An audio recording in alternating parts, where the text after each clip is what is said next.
Okay, you have this activity, and all I've done is open up this web page right here for you. And I'm going to kind of show you how to start because some of it, the directions are a little hard to follow. So first it says start by pushing this button. That's this one. You shouldn't get that. That was just because I had done it once before.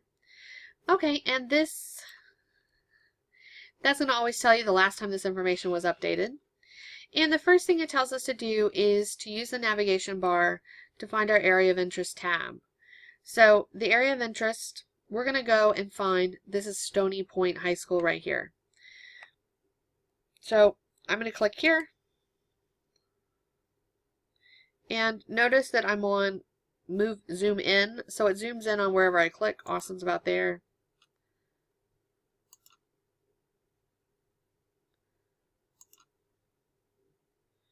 And I'm zooming in closer and closer. We're in Williamson.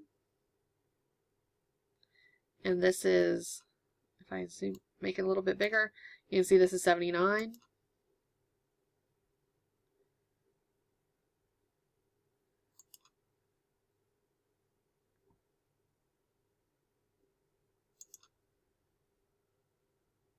You could have gone in and put the address in, but I kind of like clicking and zooming in on it so I can see where we're going.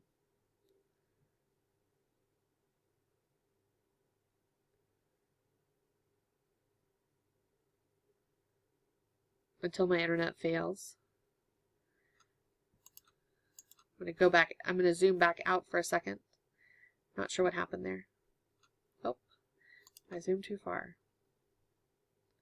Here we go. Oh, and look, those are the baseball diamonds on the high school. Somehow it just zoomed in. I can use the little hand to drag it over. And I'm going to go out one more time. And in fact, look, there's the high school just like I've shown you over here. Now what I want you to do is pick the area of interest that includes the high school. And it looks roughly like this shape. And if you click here, you can pick each exterior side. It doesn't have to be exact, but it should come pretty close to what I have shown up there. We're going to include the football fields. And if the school was going to build some new construction, we might need to do this kind of soil survey for them.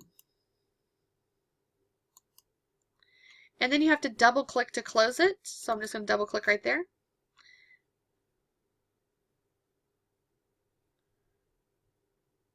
And now I've picked my area of interest.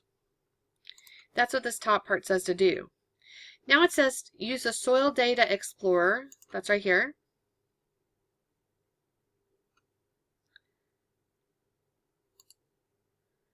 An Intro to Soils tab. That's right here.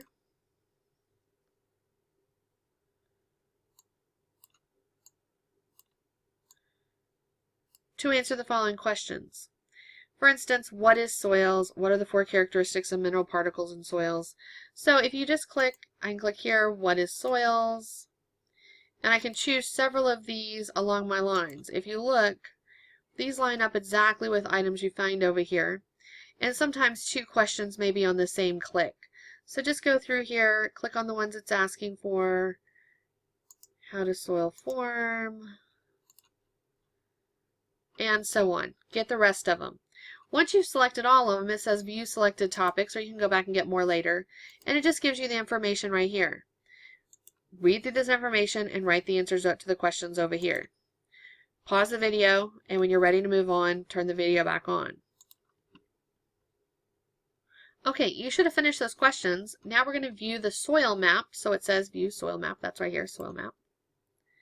And identify the kind of soil. If you notice over here, it's got our same area we picked earlier highlighted, and it's marked off the edges of our different kind of soils. Here's our soils here, and it's saying, for instance, HUB, that's Houston Black Clay, that's in this area here underneath the football field. The big area here is Crumb Silty Clay, and it tells what it is.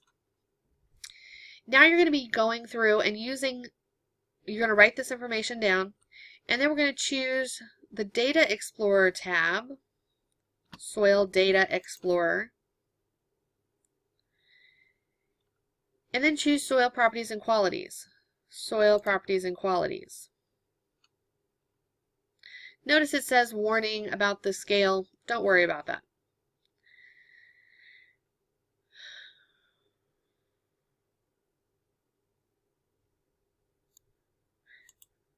When I click Open All here, Open All, I get a much bigger list of various items. If you look at the items you're going to be looking up here, like liquid limit, if I come down, there's liquid limit. Percent clay. Percent clay is right there. So each of these items is on here. When I click on one of them, like liquid limit, it gives me this little window. Notice it tells us here, do not change any of the default values, but be sure to include information on all layers. So you're not going to change anything up here except this all layers, and you have to click it each time. Once you've done that, click View Rating. It'll give you the information you need. It's also given us additional information up here. If I scroll my window out just a little bit, I've got some additional information. You're going to need to record the correct information in the table that I gave you under the correct type of soil for each one of these 6 items. Pause it and finish filling in the table for all of those.